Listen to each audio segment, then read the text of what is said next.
এই যে বন্ধুরা, আমি বাপের বাড়ি এসেছি। আমার দিদি গিয়ে নিয়ে এসেছে আমাকে। তো এসে টিফিন ফিফিন খাওয়া হয়ে গেছে, আর এখন বাজে দুপুর 3টে। তো ওরা সবাই খাচ্ছে। তো চলো তোমাদের দেখাই। আমাকে না বলেই খেতে চলে এসেছে। তো চলো তোমাদেরকে চুপচাপ দেখাই। চুপচাপ থাকবো। এই দেখো তেদোর ছেলে।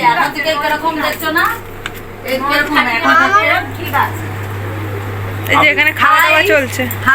এই একজন পেছন দিক দিয়ে উল্টো হাতে হাই করছে। এটা তেদোর, এই যে তেদোর মার্কা ছেলে। এমনি ভালো, মনের ভালো ছেলেটা। এই যে আমার বর, দেখে নাও বন্ধুরা। আমার দিদি এসেছিল, দিদি জামাইবাবু আর বাচ্চারা সব চলে যাচ্ছে। 10 তারিখে দেখাই। এই যে এই দিক দিয়ে যাবে, রেডি হয়ে বসে এই আছে। দিক দিয়ে কাজে যাবে তো তুমি? এটা আমার বাবা দাঁড়িয়ে। হাটবার আছে, তুমি কি করে এই দিক দিয়ে করবে? আর দুই বাচ্চা, আমার মেয়েকে ঘোরাতে মায়ের সাথে। ঠিক আছে, তাহলে ওই তাহলে ওরা এলেই এরা বেরিয়ে যাবে। তুমি আসবে, কি আছে এখানে এসে